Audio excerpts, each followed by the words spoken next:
you can tell, baby is here. It has actually been 2 weeks. So I want this video to come out on his due date. And just for me to kind of enjoy baby for a little while before we posted anything.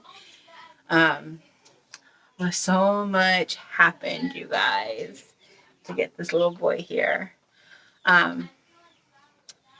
So let's just get into it. So I should start by saying I tried my best to record. I just wasn't able to, and I'll explain that later.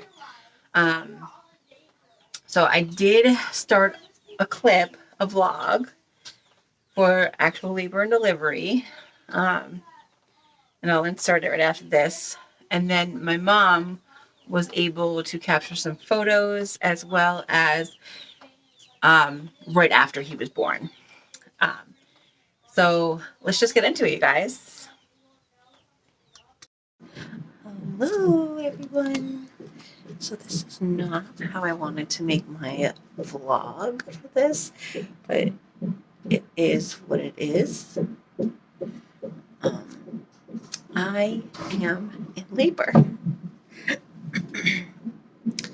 So today was my induction day, and it went very smoothly. They put the bulb inside the balloon inside me about 10:30 this morning, and then they sent me off because I was doing an outpatient induction. And we went to a hotel because of the distance, and we went out to lunch, and everything was good. I was starting to contract, which is normal. And then we were settling into the hotel. I was getting ready to take a shower, and I had to go to the bathroom, and there was blood in the toilet, like dripping from me. I will insert a photo. So if you guys are queasy, just know it's about to be inserted right here. And so I called the doctor.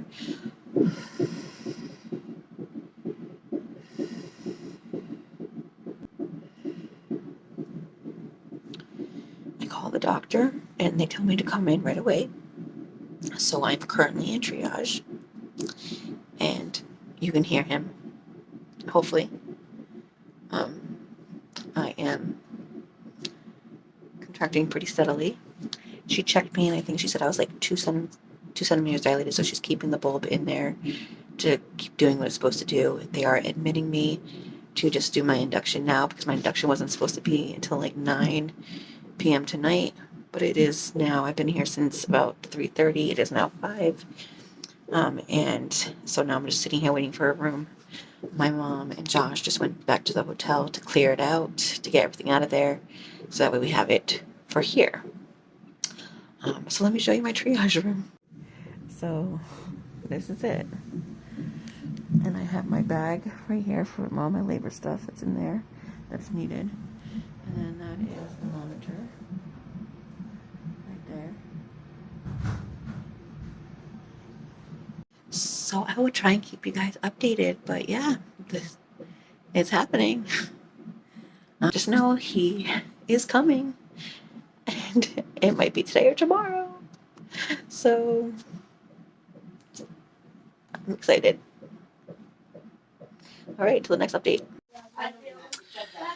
Okay, so as you can see, we went from having the bulb put in at 10:30. We went out to lunch to Olive Garden shortly after, because we left the hospital like a little after 11:30, I think. Because it took us a lot longer because they were having some issues inserting the bulb. But they had tried like 3 times, I think, and it was very painful. But we finally got it in. But so shortly after, like maybe like an hour after we left the hospital, I was contracting already. So it happened pretty quick. And so we were out to lunch, literally contracting, eating some soup and salad at Olive Garden. And our whole agenda was just to chill out at the hotel, wait till 9 o'clock at night to get that phone call for us to come in and get admitted. And didn't happen like that. We went to lunch, went back to the hotel. Like I said, a lot of blood. So then going to triage, they decided to keep us. And that's when things kind of got interesting. So we got a room like maybe 10 minutes after I made that last clip. We had it 10 minutes later. That's why. So I was sent up there by myself because they weren't back yet. So they got us checked in. I was checked into the room. I think I took photos of the room, which I'll insert here. If I didn't insert any, it's because I don't have any. Because I was contracting every 2 to 3 minutes. Some were lasting seconds, some were lasting a minute, a little over a minute. Some were strong, some were not. Very, very inconsistent. And so my Josh and my mom came back, and we were just hanging out. I was contracting. I was going through them. I had to stay in the bed to be monitored for the baby heart rate and for my contractions. My contractions were not picking up on the machine. So there was an issue with that, and then he kept on moving, so they had to come back and forth, and it was a mess. So they went out. I was told I could still eat, so which was good. So Josh went and grabbed us all something to eat, probably about 8:00 at night. It was not the best meal. It was kind of nasty, but it was what it was. And I set their beds up for them with obviously help, because I needed to move around when I was contracting. I just had to move around. It was easier to get through a contraction moving than laying in a bed. So I told them to go get some rest. I tried to get some rest, but it didn't last very long. Sorry, baby. So I contracted all night by myself. I was up and down, up and down. So around 5:30, 6 a.m. the next morning, they started getting more intense. So I should mention they started Pitocin when I first got there, and then they took it off. They took it off an hour and a half after they put it on because they couldn't keep track of baby or my contraction, the flow of my contractions. So they decided to take me off it and give my body a rest. They took the bulb out. I was only 2 centimeters dilated, and they decided to take it out and let my body do what it would do naturally. So my body, they thought it was going to give me the ability to rest, to wait until the next morning, and it didn't. My contractions just stayed consistent and steady and all night long.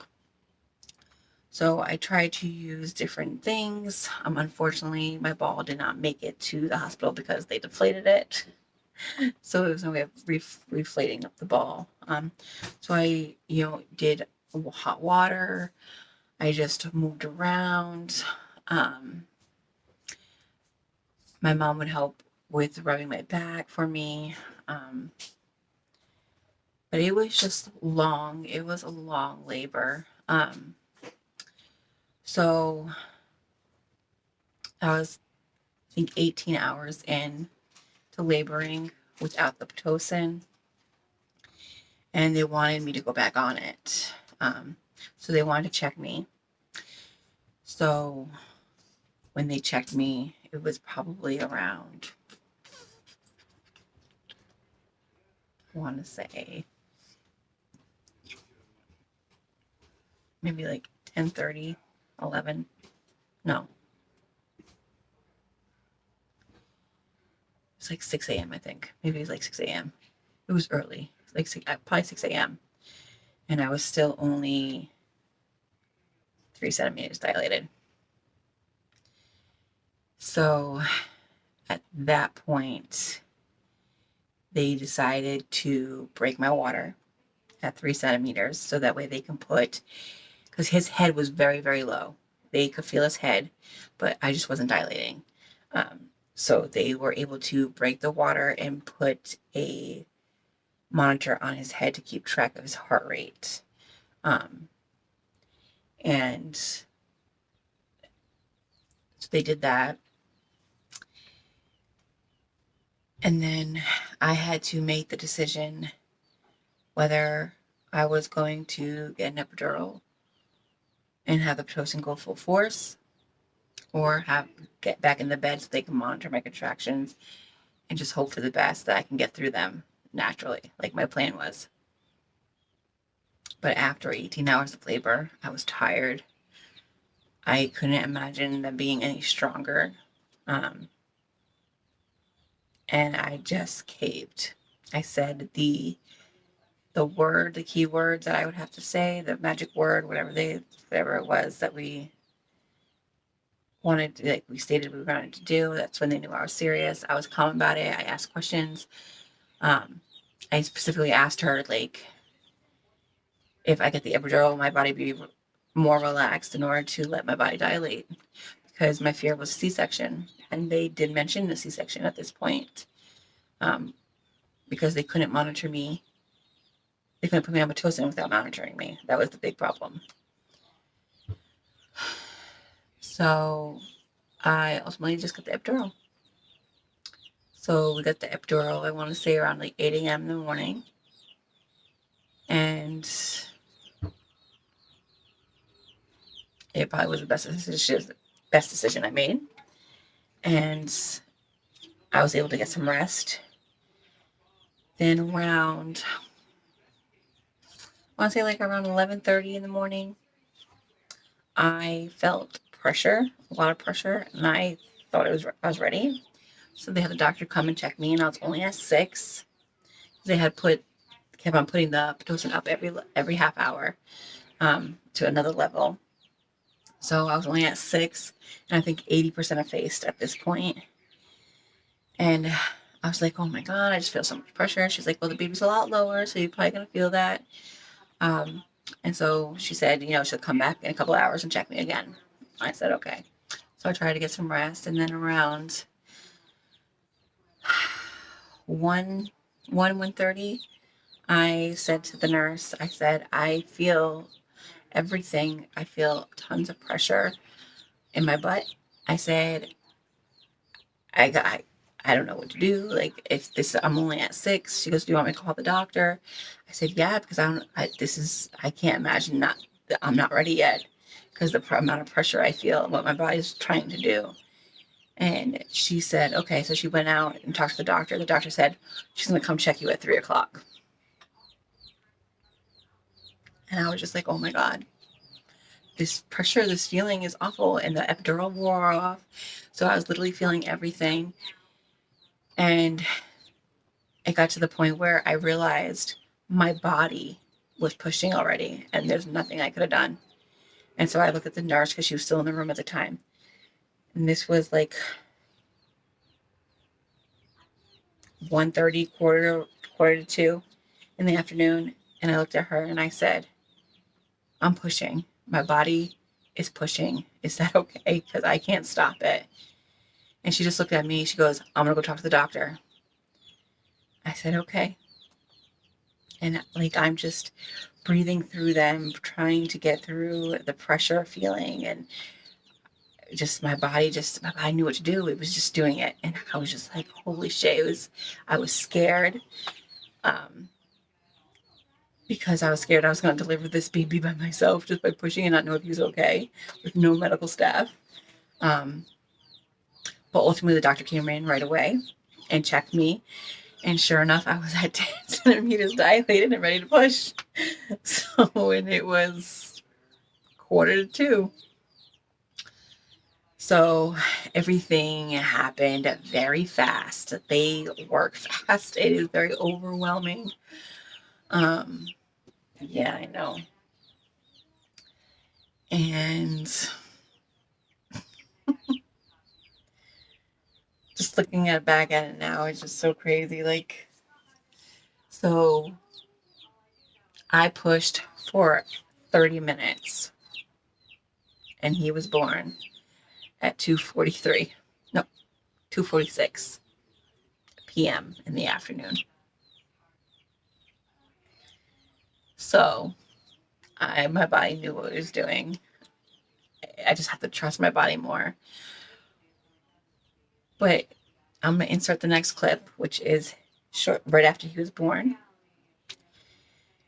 You guys, I didn't know how I was going to react to his birth.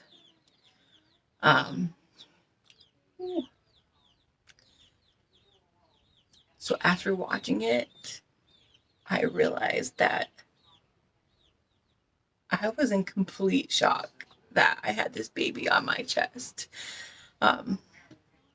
At that moment, all I can remember is he wasn't breathing. And all I wanted to do was like hear him breathe, hear him cry. And then you have all these hands on you, shaking him, wiping him, and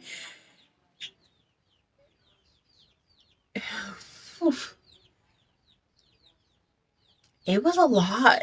It was a lot.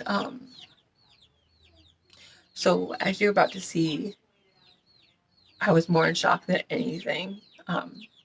So I really didn't have a reaction to his birth. I'm just going to show you.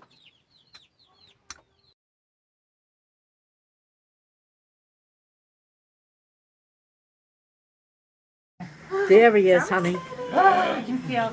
Hi. Come on, hi. Yeah, that's definitely good. Sounds good. Are you holding on to the bowl myself? There he goes. There he goes. Sheila, you did a good job. Thank you so much. I want to make sure that doesn't fall. Good job, honey. Good job. Oh, there you go. That's what I'm for.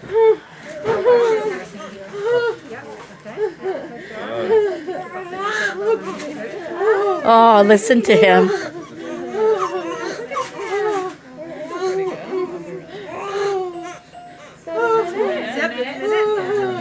You're doing well. You're about to just. Do you want to take a look or?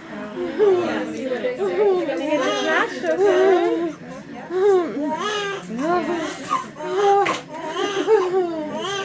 That's a good guy. I know. You tell us all about it, little guy. Are you ready for it? Okay. Okay, so you'll cut right between these two things, okay? I'm gonna protect all the important stuff. Right in between. Yeah. Good job. You got it, Josh. One more. And don't forget we have the court. Take a look at it. Oh, thank you, honey. Thank you. Sorry. He's so tiny. You knew what you were thinking. You did it, baby.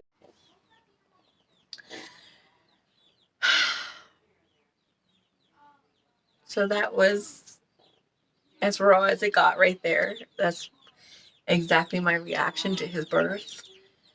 Josh was crying. The NICU was in the room, and they did take him to look at him because me and Josh are carriers. I know I have a whole video of this, you guys. But me and Josh are both carriers of galactosemia, if I'm pronouncing that correctly. Josh has a mild version of it than I do. We still don't know the test results yet from it, so we don't know if he is just a carrier or if, which he has, I think a 50% chance of being a carrier and a 25% chance of having it.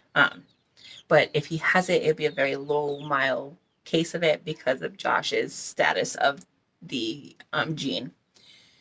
So anyway, so they had, NICU was in there. They gave him a good bill of health, and so they left shortly after. And yeah. So that was our birth. After 2 hours in the labor and delivery. Oh, I should mention, which I did not know this at the time. So I I did tear in 3 different spots, but they were level 1 tear, so they were very minor, cosmetic, I guess, whatever they call them. Superficial. That's what they're superficial tears. It did get stitches in 3 different places. That's fun. But apparently, what I did not know at the time was my blood pressure was, because they had a blood pressure cuff on me the whole time I was laboring, to check my blood pressure, because I was diagnosed with chronic hypertension. So apparently, while I was pushing, my blood pressure shot through the roof. So they kept on checking it, and they were getting very nervous with my blood pressure. So ultimately, once I stopped pushing, my blood pressure went back down, and I'm still tracking my blood pressure now and have to report it into the portal every day. Some days I do it, some days I completely forget. But so I did do that. And then apparently I was losing a lot of blood, that they were packing my insides with gauze. And then Josh said that they were putting their hands in, because he was so grossed out by it. They were putting their whole hand and doing a sweep like that after the placenta came out, because they just couldn't stop the bleeding, and they was packing me and trying to get into packing out. So these are things that I did not know, was aware that was going on. But ultimately, I am fine. I am absolutely fine. I'm healing just fine. And we were in labor and delivery for 2 hours, and then they moved us up to recovery, where we stayed 2 days in the hospital, and then we came home. So without further ado, you guys, this is our little boy. Let me see. He is 2 weeks old.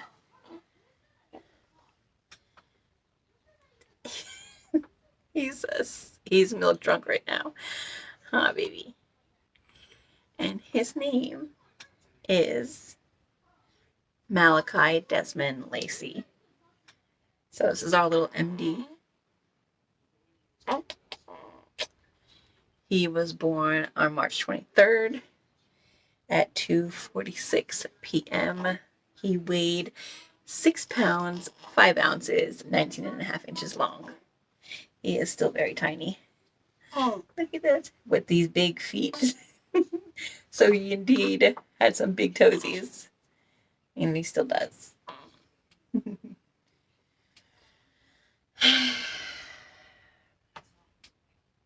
still can't believe that I have a baby.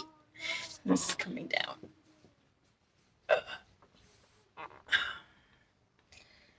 I can't believe he's mine. I mean, I can believe it because I take care of him every day.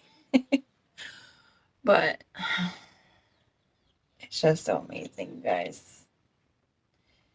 After 15 years of trying and heartache and loss, it was all for him.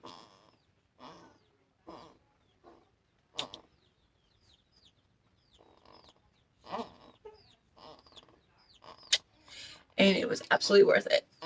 Every tear, every shot. You're making a lot of noise, buddy. Every part of it was worth it. Because he's so perfect. Buddy. Why is making that noise? Hi.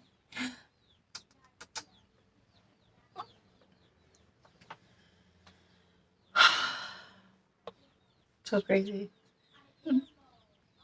This little person.